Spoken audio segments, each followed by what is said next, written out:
Hello guys, welcome back to my YouTube channel. So for today's video is pag-uusapan natin kung paano nga ba maging virtual assistant at ano nga ba yung mga kailangan mo before ka makapag-start ng pagiging VA or virtual assistant. So sa panahon ngayon is for sure sobrang dami na sa atin is familiar sa online job at virtual assistant.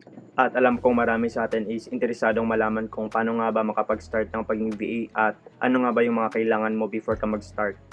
So before ako mag-start is i-explain ko muna sa inyo kung ano nga ba yung virtual assistant or online job.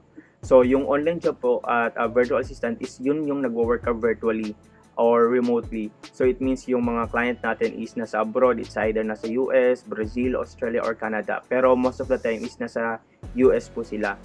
So yun po yung yun po yung meaning ng virtual assistant at online. So ngayon naman is pag-uusapan natin kung ano nga ba yung mga kailangan mo before ka mag-start. So unang mong kailangan is dapat meron kang laptop.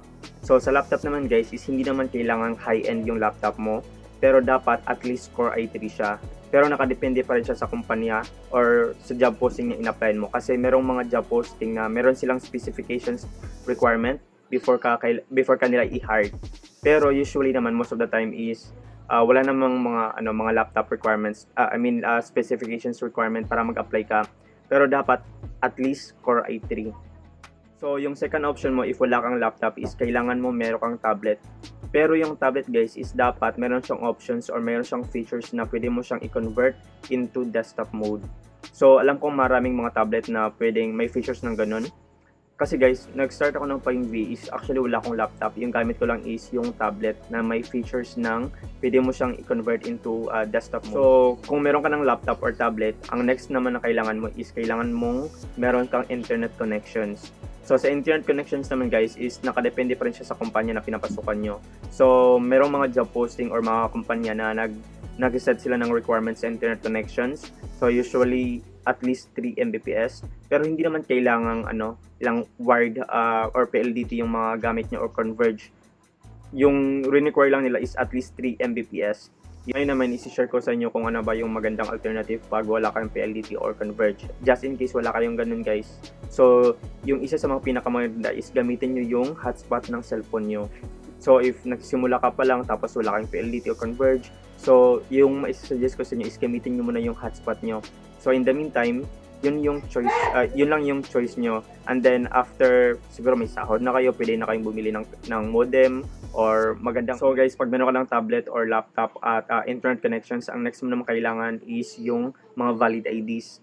Yung valid IDs is kailangan natin siya para makapag-create ng account sa onlinejob.ph. Pero yung sa Upwork at Fiverr is hindi mo naman kailangan. Sa onlinejob.ph lang talaga. So, yung kailangan mo doon is ito guys. So, ilalagay ko dito yung mga list of valid accepted IDs.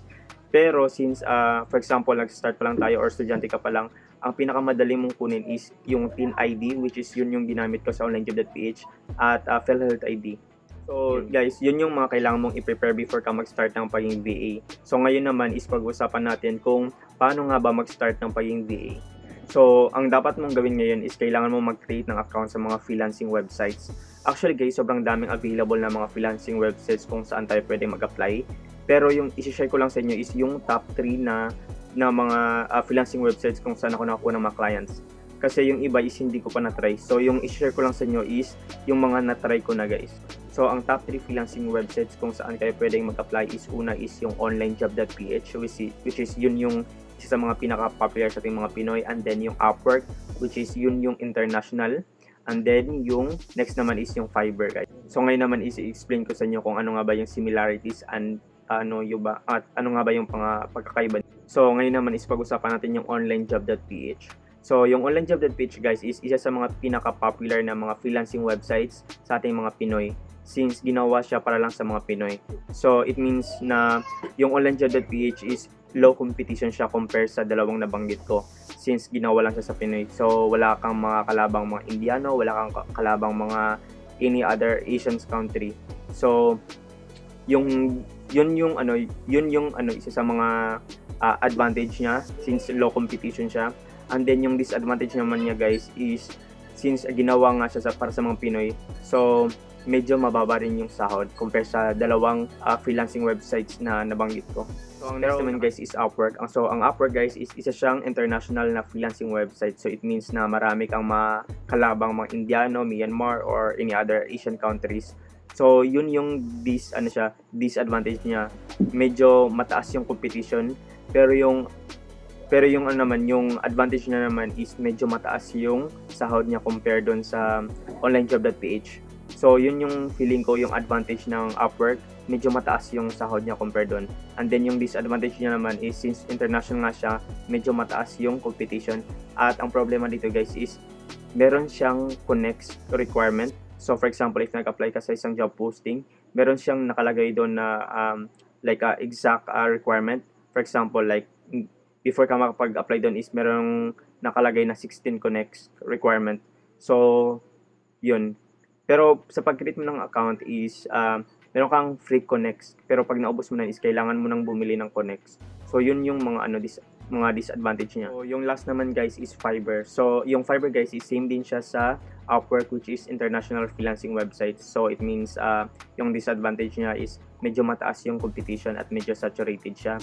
Pero yung kakaiba naman sa Fiverr is instead na ikaw yung lalapit sa mga client mo, sa Fiverr naman guys is yung mga client yung lalapit sa iyo para mag-inquire ng services.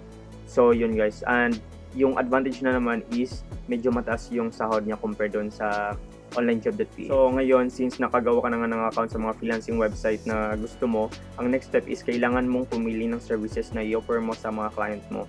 So dito guys is it's either pwede kayo magpa-enroll sa mga course na available ngayon kasi sobrang dami ng mga available course, pero yung iba lang is yung downside is medyo mahal siya. So if hindi nyo afford yun is pwede kayong manood na lang ng mga YouTube tutorials since sobrang daming mga available ngayon ng mga videos doon. Kasi ngayon guys is sobrang daming mga YouTuber na mga freelancing na willing sila na i-share ang kanilang mga knowledge sa inyo. Katulad sa akin is meron akong YouTube channel which is nag-share ko ng mga knowledge at experience ko sa pag-Amazon VA. So ngayon naman guys is kailangan nyo mamili ng niche. Yung niche is parang siyang category ng services, like for example it's either sa social media ka or sa email marketing or katulad ko na Amazon VA, or pwede din kayo mag-customer service. So yun guys, so after nun is pwede kayong mamili, pero i-suggest sa inyo na kung ano yung napili nyo is mag-stick lang kayo doon, huwag kayo yung palipat-lipat. So pwede nga kayo magpalipat-lipat pero i-make sure nyo na siguro at least like 1 year para alam mo yung masabi yung sarili nyo na expert ka na talaga. At may suggest ko lang sa inyo guys na pagplano nyo talaga maging VA or virtual assistant, kung gusto nyo na talaga mag-start right away, ang pinakamagandang simulan guys is pagiging social media manager.